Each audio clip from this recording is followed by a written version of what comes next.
안녕하십니까. 설 명절 연휴 잘 지내고 계십니까? 송국근의 혼술이 매주 일요일 보내드리는 정가뒷담화 2월 11일 인사드립니다. 자, 설 연휴가 시작된 첫날 갑자기 제3지대 사람들이 하나로 뭉치겠다 깜짝 발표를 했죠. 아무 준비도 되지 않은 상황에서 발표를 해서 일단 보면은 한 4개 그룹입니다. 이낙연 쪽, 그리고 금태섭 쪽, 그리고 원칙과 상식이라는 김종민, 조홍천, 이원욱 의원 쪽. 이쪽은 전부 다 민주당 출신들이죠. 그리고 국민의힘 대표를 지낸 이준석. 이 4개 그룹이 하나로 뭉치겠다고 발표를 했습니다. 구체적인 준비도 없이 덜컥 발표를 하고 이것을 다시 좀 구체화하겠다. 설 연휴 이후에. 그렇게 한 이유는 설 차례상 민심에 자기들도 이름을 올리기 위해서죠.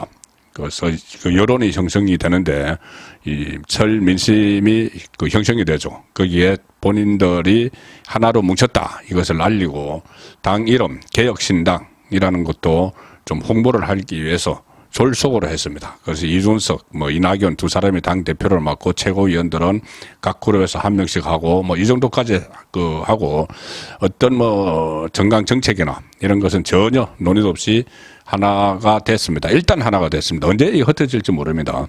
그래서 잡탕밥 이런 이야기까지 지금 나오고 있는 상황인데, 자 어쨌든 각자 필요에 의해서 그렇게 했다고 하는데 가장 좀 궁금한 것은, 의아한 것은 이준석이 왜 갑자기 좌파들이 다 모여있는 좌파의 품에 안겼을까? 물론 본인의 성향, 과거에도 좌파 쪽에서 많은 지지를 받았죠. 그런 것도 있지만 좀 더 이렇게 좀 탐색을 할 텐데, 특히 그 직전에 같이 이낙연하고 같이 하기 직전에 이낙연을 윤핵관 같은 집단이다. 이낙연 신당은 그렇게까지 이야기를 했는데 갑자기 하루 만에 거기에 덥석 안겼습니다. 자, 그러면 왜 그랬을까? 그리고 이준석 좌파 품에 안겼는데 앞날은 어떨까? 자, 여기에 대해서 제가 핵심만 간추려서 말씀을 드리겠습니다. 일단 좌파 품에 안긴 진짜 이유는 두 가지다. 하나는 돈, 하나는 사람 때문이다. 또 이준석이 합쳐서 개혁신당 안에서 이준석이 어떤 정치적으로 재기를 할 수 있을까? 그 결론부터 말씀드리면은 그럴 가능성은 희박하다. 아마 좌파 진영에 갔다가 또 거기서 충돌을 일으키겠죠. 충돌을 일으켜서 이낙연과 또 싸우다가 아마 다시 나오는 그러면 그다음부터는 본인의 정치가 설 땅은 없어집니다. 어쨌든 그렇게 예상될 수밖에 없는 이유를 제가 간략히 설명을 드리겠습니다.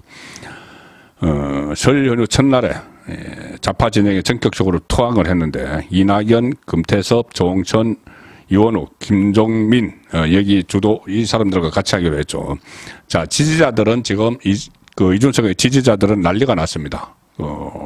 이준석 지지자는 여러 갈래가 있죠. 그 중에서 특히 2030 남성들이 있는데 이 남성들은 좌파라기보다는 보수 쪽에, 우파 쪽에 있으면서 이준석을 지지하는 그런 일련의 그룹들이 있죠.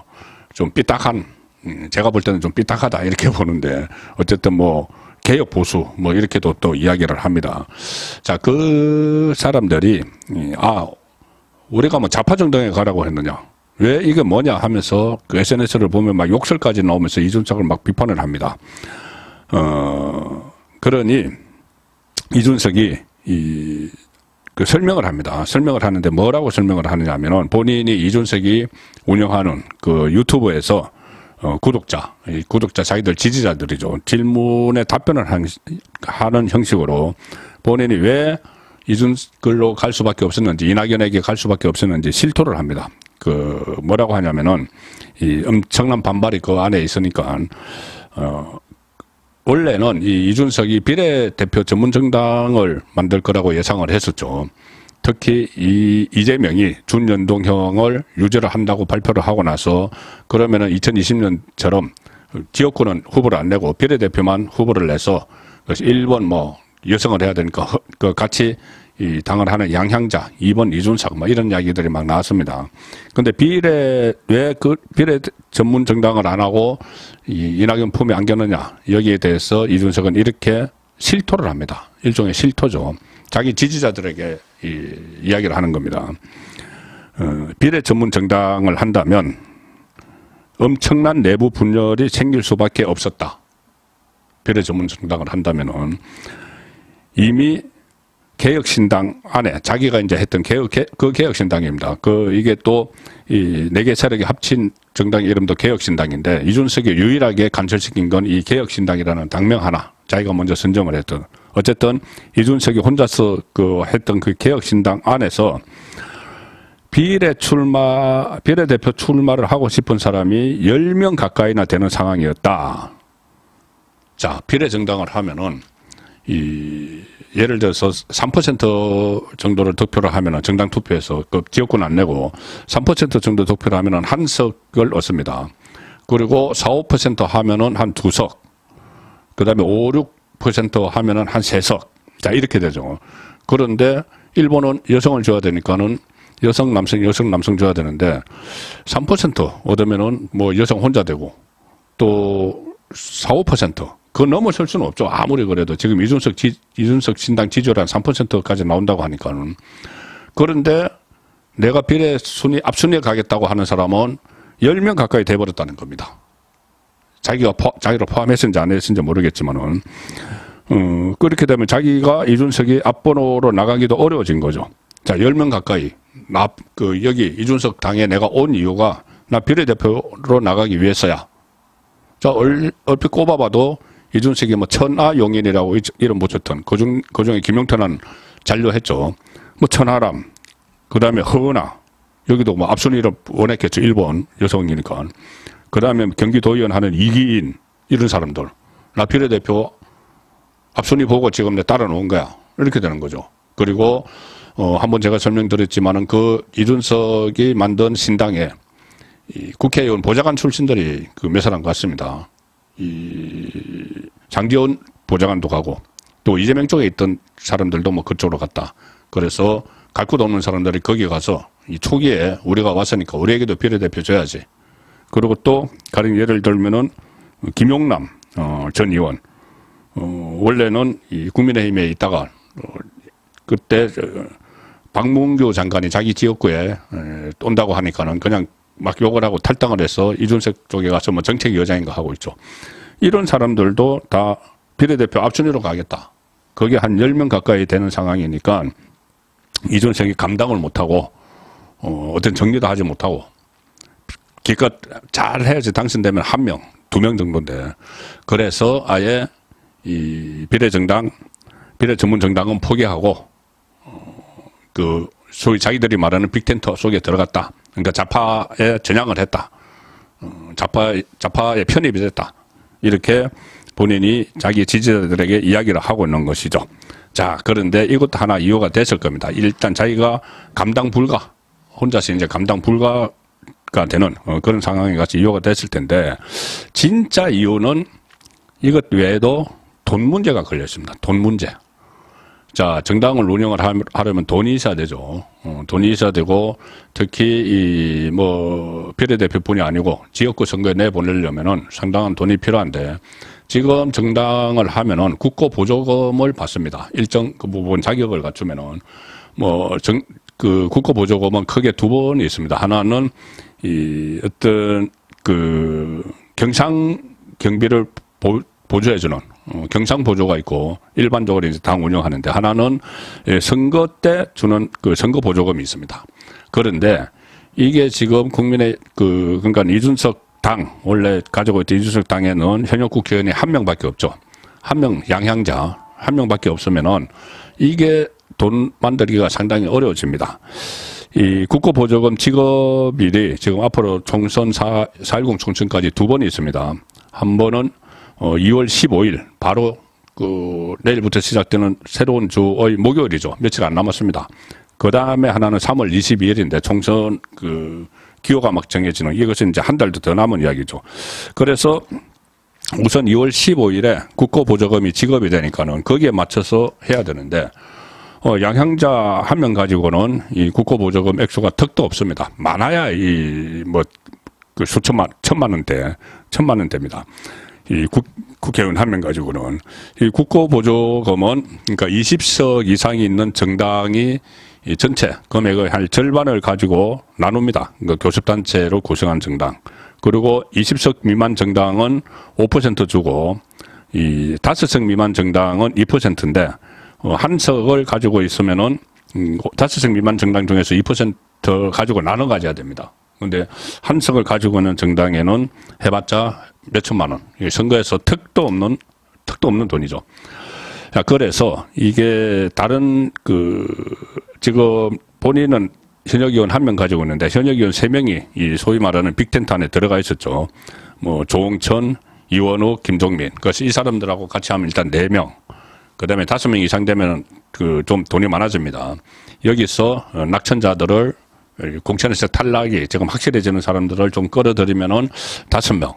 그러면은 잘해서 또 낙천자들을 막 끌어들이면 한 20명까지 하면은 이 돈이 많이 들어온다. 그러니까 예를 들어서 2020년에 이 위성정당이었죠. 위성정당이었던 미래통합당의 위성정당이었던 미래한국당 같은 경우는 약 60억 이상, 61억 미래한국당이 그때 의원 꼬집기로 해서 20석을 보유하고 있었는데 20석 보유하고 있으면은 61억 원을 받았습니다. 그리고 그때 2020년에 더불어민주당의 위성정당이었죠. 거기는 8명을 의원 꼬집기로 해서 8명이 있었는데 거기에 24억 원이 국고가 보조가 됐습니다. 자, 그래서 한 8명 정도까지 하면은 한 24억 원, 뭐 이 정도까지 하고 20명까지 하면은 뭐 60억 원대 돈이 들어오니까 이준석이 자기 혼자로서는 도저히 돈이 감당이 안 되니까 일단 2월 15일 국고보조금 받는 날이 며칠 안 남았고 그때까지 그 상태로 있으면은 이 돈 부족에 허덕일 수밖에 없으니까 아마 이 통합을 한 결정적인 전격적으로 그러니까 좌파에 편입한 결정적인 이유가 아닌가 그렇게 생각이 됩니다. 야, 그래서 제가 이준석이 왜 갑자기 뭐 윤핵관 이낙연을 그렇게 이야기하다가 갑자기 그쪽에 품이 안겼느냐. 하나는 감당 불가. 자기 혼자서 하려니 막 비례대표 보고 들어온 사람들 혼자 하려면 비례정당을 밖에 할 게 없습니다. 지역구 후보 낼 여력이 없는 거죠. 그런데 벌써 나에게 뭐 당선권 달라. 당선권 해봤자 1번 아니면 2번인데 거기에서 한 10명 가까이가 줄을 서버렸다. 그래서 감당 불가. 그냥 이낙연 쪽에 가서 그냥 새로 한번 시작하자. 이낙연 쪽에 가버리면 이 사람들이 그렇게 요구를 못하겠죠. 또 하나는 2월 15일로 임박한 국고보조금 지급 기준일. 그때까지 그냥 이 상태로 있으면은 아무것도 돈이 안 생겨서 당을 꾸려나가기 어려운 이 상황이 설 연휴 첫날에 전격적으로 좌파에 합류한 그 배경이 됐다고 이렇게 해석을 할 수가 있습니다. 그 다음에 개혁신당, 소위 말하는 개혁신당, 이준석이 들어가서 뭐 이낙연하고 뭐 금태섭, 조홍천, 이원우, 김종민 다 함께하고 있는 개혁신당은 어떻게 될까? 운명은. 자, 이거 운명은 간단하게 볼 수가 있습니다. 이 정치권에서는 계속 되풀이되는 일들이 많이 있죠.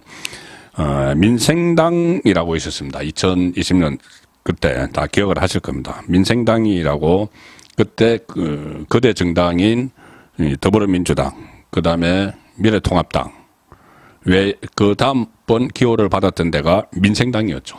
그때 민생당도 지금 이낙연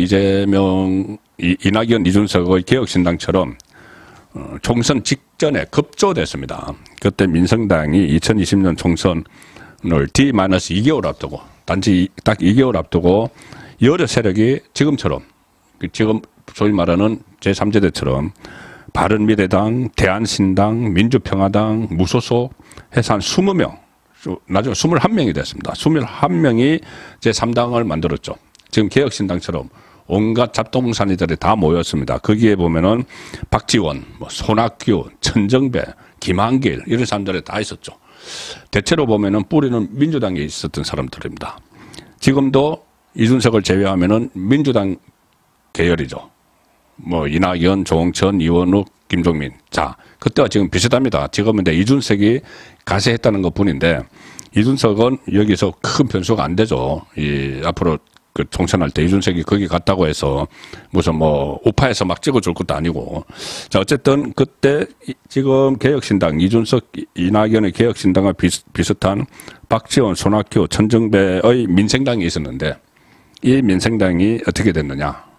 2020년 총선 때 2개월 전에 급조해서 만들어져서 나갔는데 지역구에 58명, 253개 중에서 58명을 어떻게 출마를 시켰습니다.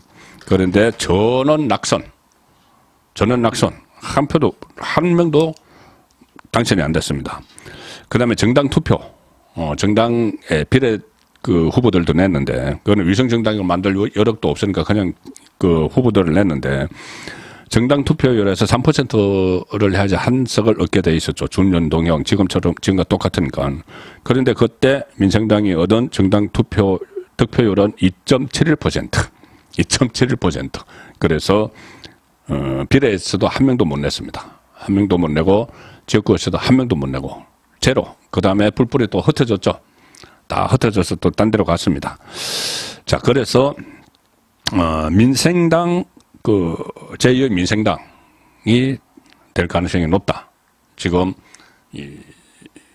이낙연, 이준석이 합한 신당도, 자, 제2의 민생당과 지금 여러 가지 상황이 비슷합니다.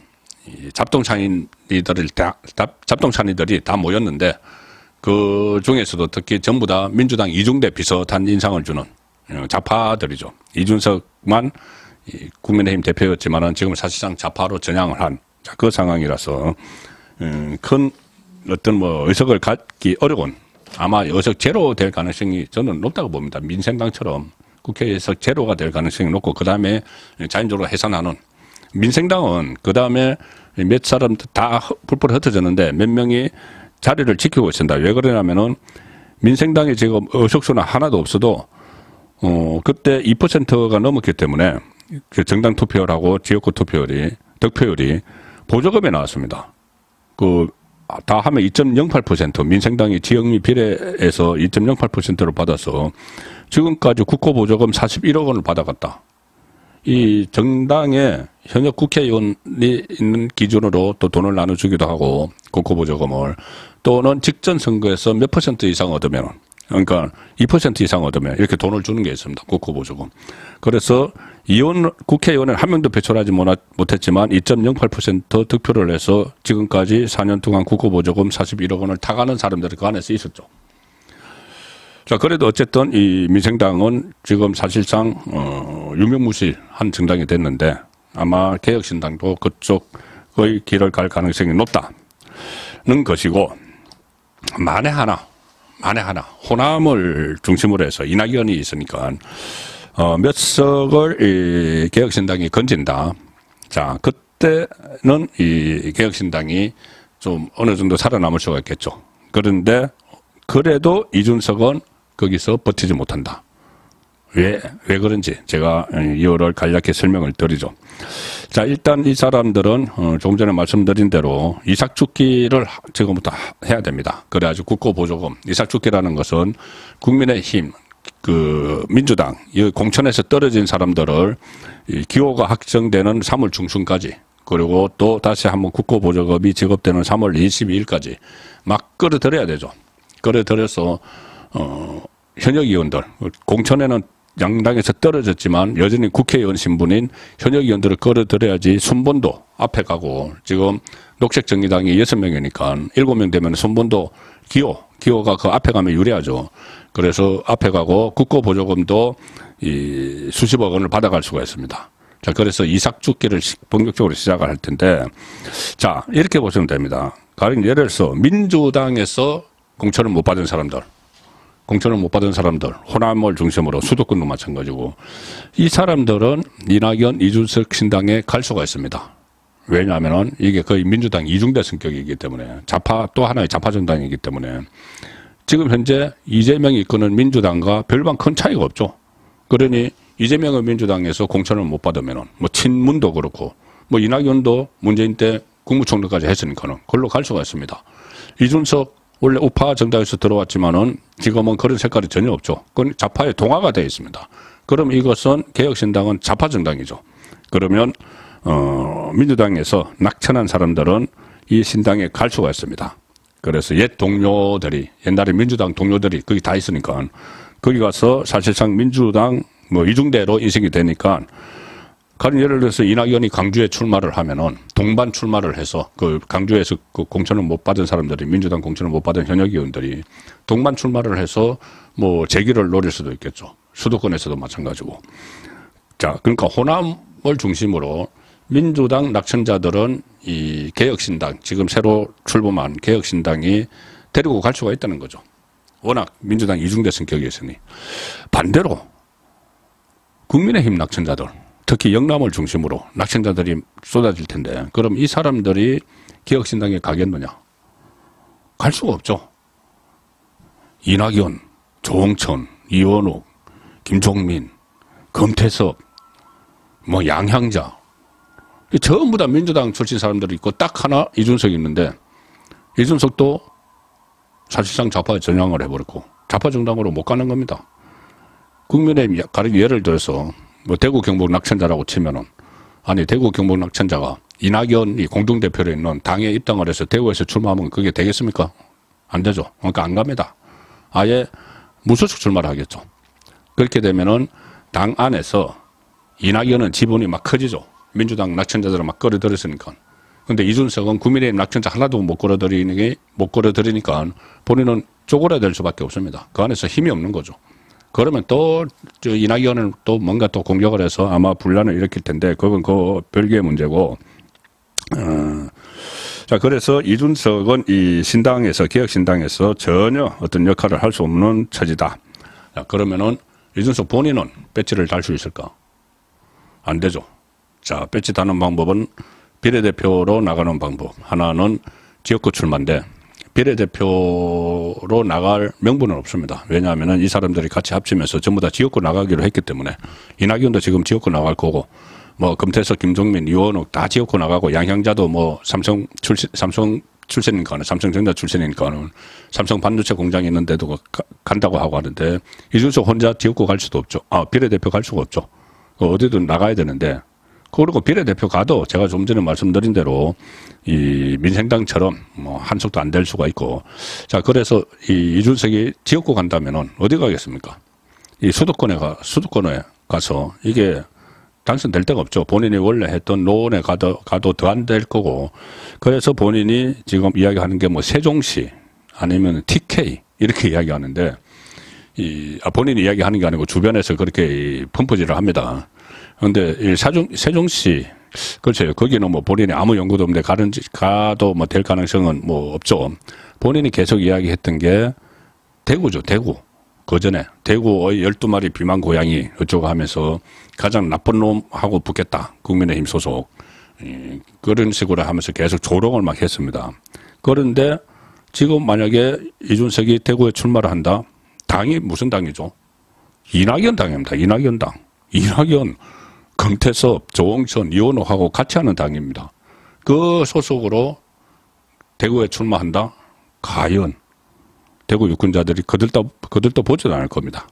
그래서 결국은 이준석은 다급한 그 상황에서 돈도 필요하고 정치 자금을 이야기하는 겁니다. 뭐 개인 돈이 아니고 이 선거 자금, 돈도 필요하고 그 다음에 안에서 도저히 감당이 안 되고 비례대표 정당을 만들려고 하니 워낙 자기 자리 보고 막 국회의원 배지 달려고 들어온 사람들이 득식을 하니까는 교통정리도 안 되고 그래서 좌파의 품에 안겨버렸는데 앞으로도 본인이 배지를 달 가능성은 거의 없고 만약에 그 새로운 개혁신당 이낙연이 이끌 개혁신당의 신당이 어느 정도 그 원내의석을 차지를 하더라도 그 안에서 이준석이 설 당은 없다.